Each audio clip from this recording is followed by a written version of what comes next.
What's up, creeps? Tonight I'm being joined by Lauren from Analyzing Horror, and we're going to discuss / review The Return of the Living Dead. So grab a drink and join us on this episode of Blood and Brews. Okay, cool. Well, Lauren from Analyzing Horror, welcome to Blood and Brews. Thank you for accepting my invitation today. Of course, thanks for having me. You are the host of Analyzing Horror on YouTube, Yeah. and you do some cool things on Instagram as well. Thank you. So, Yeah. can you start off by maybe telling people that may not know you a little bit about your channel and what you do? So it all started with me wanting to have a horror presence on social media of some sort. And it started off with just Letterbox and then ended up on Twitter. And people were just loving my Letterbox reviews to the point that they were like, you should do YouTube. So I started a YouTube channel. And I also have been really loving short form videos and reviews for Instagram. And I'm a huge physical media collector, so I love to share that as well. And I like NECA figures and stuff like that. So I've been just really enjoying sharing those. It's just been kind of a big brand, therefore, of analyzing horror, of just sharing my thoughts and passion for horror. Been a fan since I was a kid. So just it's been really nice having an outlet, getting to share that with everybody. Beautiful, beautiful. So with that being said, you mentioned NECA. I love NECA. I just picked up the black and white Frankenstein that it's been out for a while, but I've been eyeing it. First I had to get the Wolfman because he's my favorite. And then I had to go get Dracula, and I couldn't just get the black and white of that. I also had to get the colored one. So Yeah, I've seen the color one. That one looks great. they both are pretty awesome. Yes. Um, My all right. prized NECA possession is the werewolf from American Werewolf in London. I love that thing. I give him a little nose move every day. I have the same feeling. I almost wanted to buy two. That way I could have one unboxed and one in the box. Like I Yes. haven't been able to unbox it yet. It's just sitting right there behind me, but I Yeah. want to unbox it so bad. Like I just keep looking at it every day like, oh, it's Yeah. going to get me one of these days. Yeah. I am definitely a collector, but at the same time, I'm definitely the type to want to like get out and like play with it because they have all like the multiple heads and stuff. So it's like gotta interact with that. And yeah, it's just really funny because he's up on the top of my DVD stand. So every time he looks so menacing, and I'm like, aren't you just so scary? I don't know. That's awesome. But all right. So what are we drinking tonight?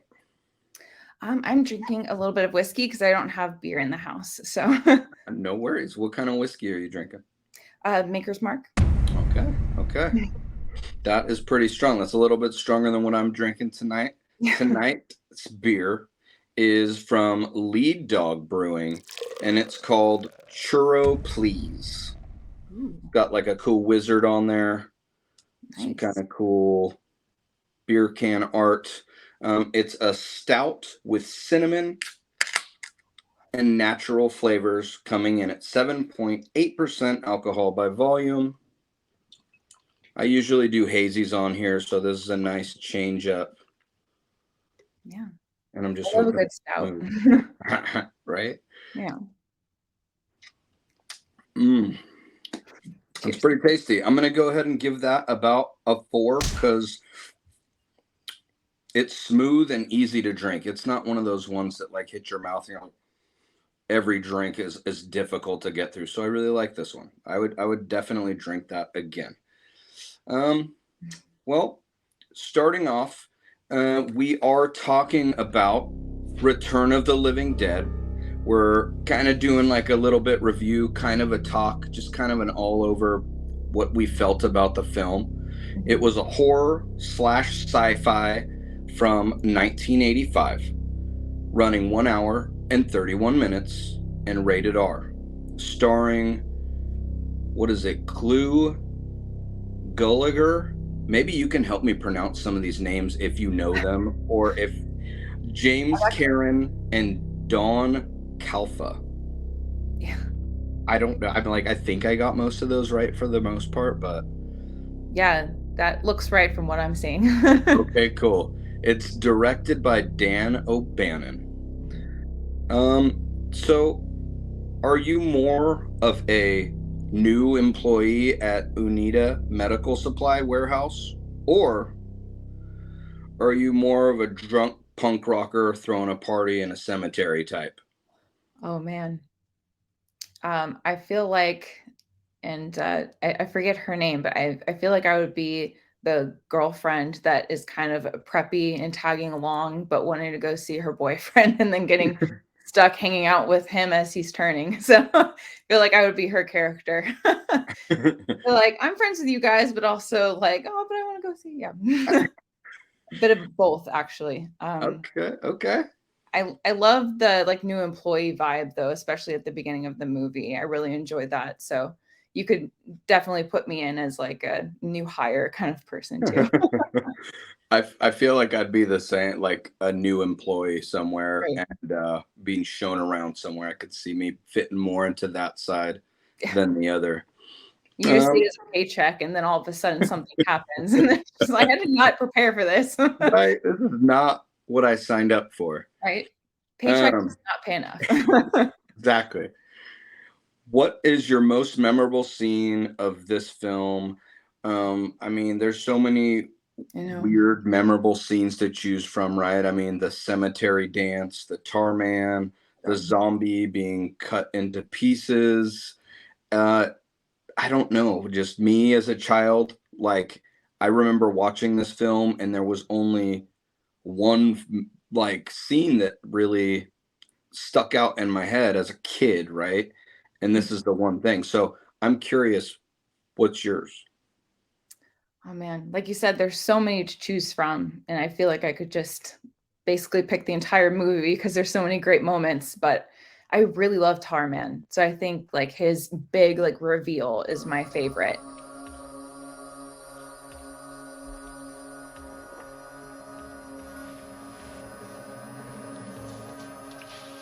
Who's there?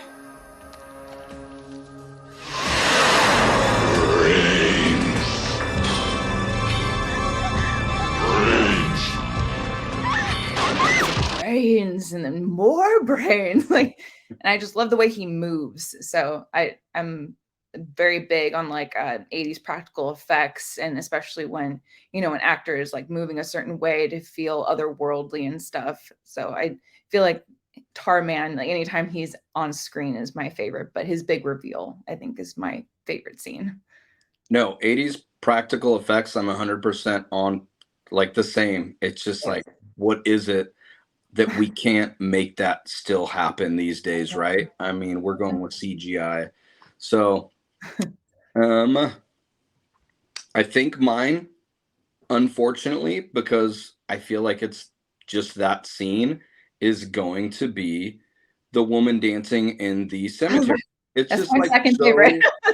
it's so weird and like it feels almost like what's going on right now? Like this movie was, and now we're what she's like just getting naked and just dancing in the like I get it, but at the same time it just seems so over the top I and right.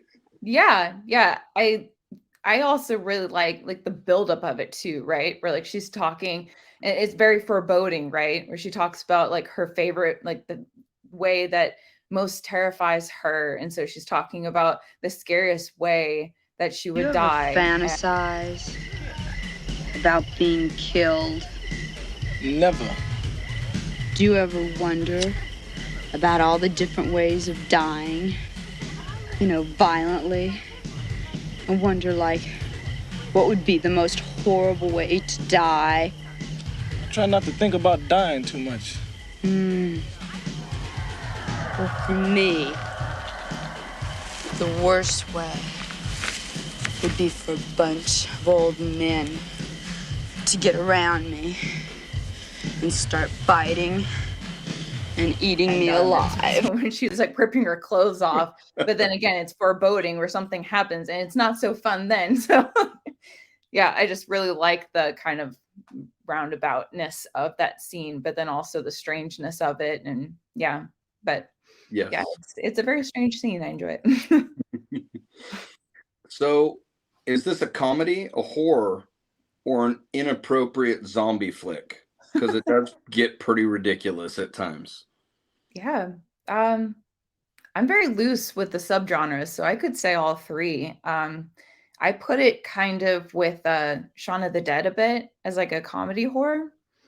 But it definitely is like a ridiculous horror. It definitely is horror because there's plenty of like brain eating and stuff like that. So I would definitely categorize it as horror. But yeah, I don't know. There are a lot of funny moments. So I guess for me, I personally put it in with the horror aspect, but also it's very ridiculous. So you mentioned the brain eating, Mhm. and I thought that that was kind of interesting that this film introduced multiple popular concepts into the genre of Mm. zombies, and one of which was zombies going for the brains, Right. which I thought that was kind of cool. Yeah. So just a little tidbit fact there. Um, do you consider this movie a cult classic? And did you like any of the other films in this franchise? Unfortunately, I have not seen the others, so I unfortunately can't answer that part. I will say that I did not know anything about this movie until someone recommended it to me a couple years ago. So I guess I could call it a cult just because I hadn't heard about it, just as a horror fan. So like I love 80s movies, but I also don't like try to seek out like the lesser known ones, I guess. And it's a shame because this is one of the best like zombie movies I've ever seen. So when I finally saw it, I was just like, "Oh my god, like how did I sleep on this?" But yeah, like I guess I would call it a cult horror just because like I hadn't heard of it. It's not necessarily mainstream unless you're part of the horror community. So yeah, unfortunately, I feel like a lot of people don't get to see it, but it's fantastic. Yeah, no, for sure. What did you think about the zombies being able to talk and like think and having like the, for example, the way Tarman like rigs up that situation to be able to rip the thumb? Like, come on, like seriously, zombies don't have that much thinking capacity, but I guess I they do love now. it. So I it's kind love of it. That exact scene though, he gets like a little tool and he like looks at it and then he looks back like, "I can use this." Like, I love that. Yeah. And then that scene with the like that half chopped off zombie is like giving them an explanation of why exactly brains. Like I like that because I'm definitely like the type of person that loves when a horror movie maybe not gives all the answers, but gives you like something to understand what's going on. Why do you eat people? Not people. Brains. Brains only. Yes. Why? The pain. What about the pain? The pain of being dead. So I do like the talking aspect. And also with Tarman, like he doesn't give a lot of explanation. He just gives you the basics, like more brains. Like, there you are, I'm coming after you. So it's very simple. We understand what he wants and we're going. So yeah, I definitely like the talking aspect because I feel like it gives a weirdly like comical aspect and then also like a bit of explanation. yes. All right. What would you rate this film 1 to 10?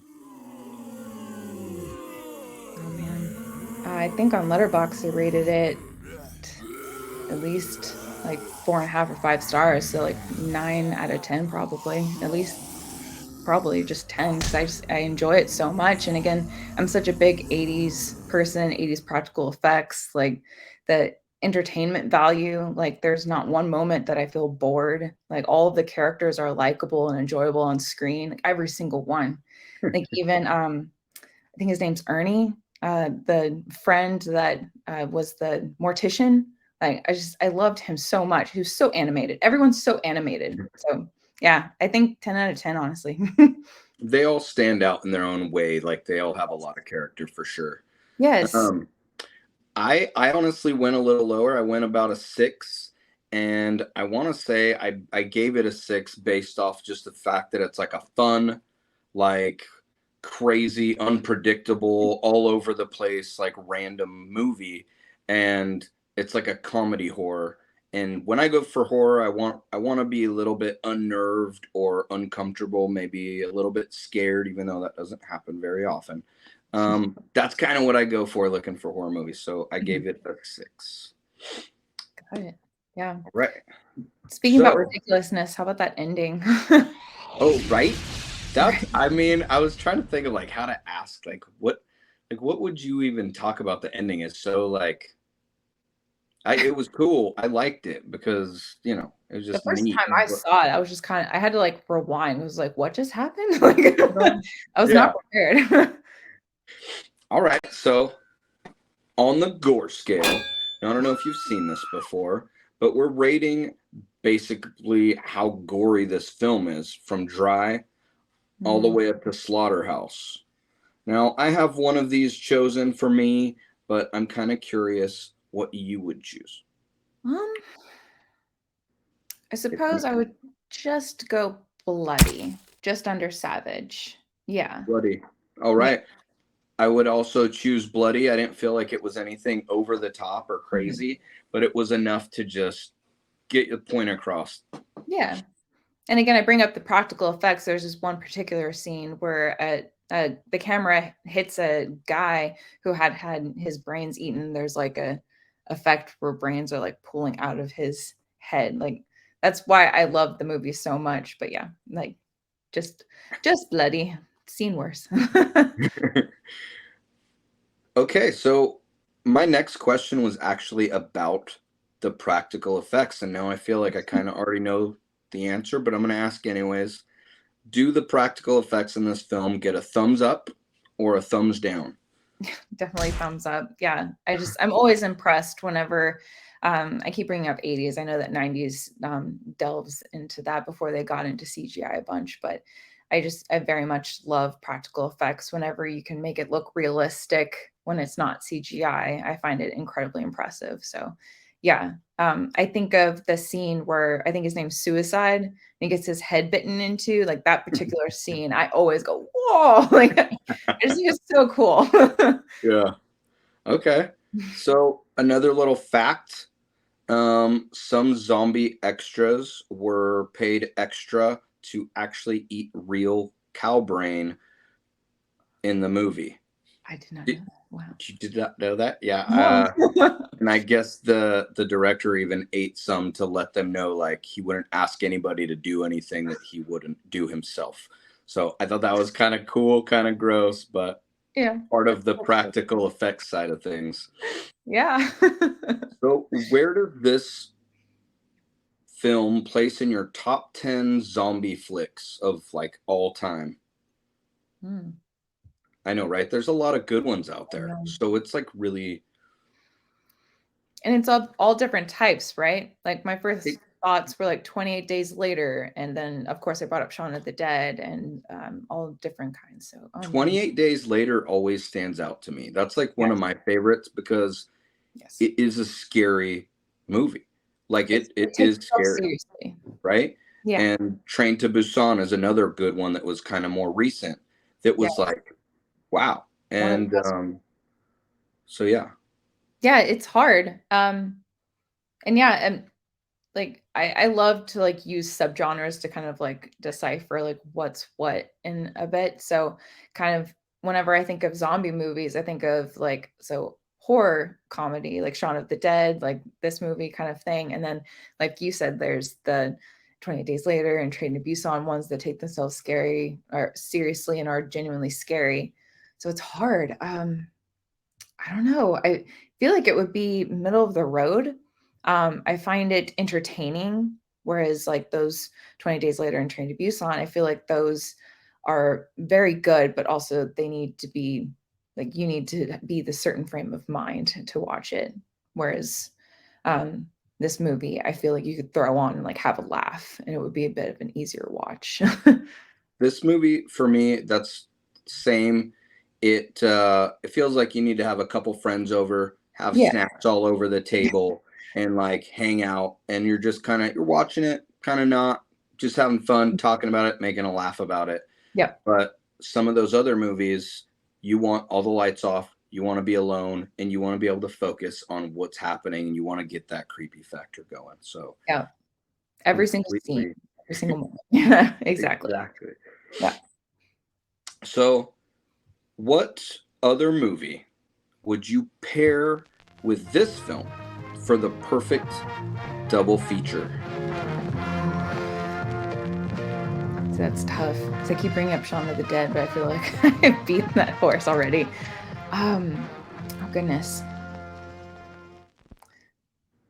Zombie and I guess a creature feature, maybe American Werewolf in London if we're trying to stay like practical effects wise. But I guess if we're trying to stick with like the horror comedy zombie area, maybe pair it with Zombieland.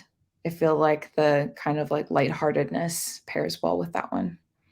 I love Woody Harrelson, Oh, so I'm gonna go ahead and agree with you, and I will also go with Zombieland because you said that. nice. Did you enjoy both of them or just the first one? I liked both. I am definitely partial to the first. I feel like the second one took a little bit long to come out. Still love Woody Harrelson. I just feel like it didn't have the exact same charm as the first movie, but For both sure. are enjoyable. It's just the first one can't be topped. Well, also Bill Murray made that little cameo in the first one, and I that was know. like, oh my god, I love Bill Murray, so I know. I get it. Um, so if you had to face the fact that you were changing into a zombie, how would you handle that? Um, have I breathed in the fumes and I don't understand what's going on, or have I been bitten? Um, really either or. You're kind of just sitting there seeing the changes happening to your body, and you're like, how do I deal with this? What do I do it now? Man, I don't know. Yeah, that's a bit of a somber question because it's like, do you want to wreak havoc or are you like the more realist where it's like, I think his name's Bill, who ended up like putting himself in the furnace and he was just like, I'm sorry. It's like part of me wants to be that character where it's just like, I don't want to hurt anyone. And then another part is just like, let's be evil. Like, Yeah. so yeah, I guess that's a bit of a hard question. I don't know. I suppose if I'm it sounds terrible, but if I'm amongst a bunch of strangers, maybe I'll just give it a go. All right. So we're zombieing it out. Yeah. Got it. Okay. Well, wrapping things up, do you feel like this film deserves a whole like reboot, remake, or do you think that we need to just leave this franchise alone and start with something fresh and have a new zombie type of movie that doesn't like try to recreate this? Oh, absolutely the latter. I would definitely want this one to be left alone. I feel like a new movie could be inspired by it, but definitely not a remake. Frankly, I'm sick of remakes and reimaginings and continuations. So I would very much like inspired by, but not the exact same name and possibly it not feel the exact same, which is always frustrating. So definitely like reimagining, start something new, continue with the zombie genre, but make it your own thing. Yeah, no, I could completely get on board with that. Um, Lastly, what movie coming out in the near future in theaters are you most looking forward to, or even like on streaming services, are you most looking forward to in the next year or so? Oh, the next year. I know Terrifier 3 is coming out soon, so I'm excited about that. I had a lot of fun with those movies. Some people Yes. really, really dislike them, but I'm like, you know what you're going in for. It's not like a surprise. Like it's supposed to be like a fun, crazy, like gore fest type of thing, and it's got that 80s vibe to it. To Again, me, practical right? effects, yeah. Exactly. Like let's have fun with it. Don't take it too seriously. Yep. Yeah. So I'm excited about that one. I know it's not super anticipated, but that new Boogeyman movie by one of Stephen King's novels, like I'm interested in it. I told a friend recently that I'm just hoping for better than the Boogeyman from I think like 2005 or something, which I have high hopes in comparison. So I think it'll be good. But Yeah, Das Malachaine's in that movie. And yeah, I'm a fan of his, and I am really looking forward to that film. I'm hoping they show a lot more of the creature, yeah, and I hope that he does some stuff on camera that we can see. That's what I want.